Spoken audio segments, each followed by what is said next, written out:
How do you start to become a digital manufacturer? Here are 3 steps I recommend to get started. Number one, take inventory of the things you already use. This could be servers, desktop software, ERP software, Gmail accounts, etc.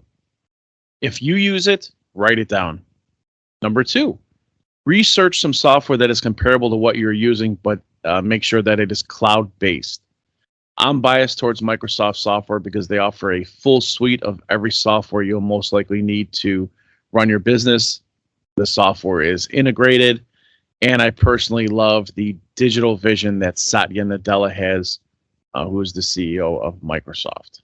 Number three, find yourself a reputable Microsoft partner.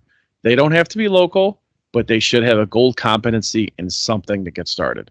This way they have access to other Microsoft partners and resources because depending on the scope of your transformation, it's possible you may need 1 to 2 Microsoft partners, maybe more, to actually pull off your implementation and your digital transformation.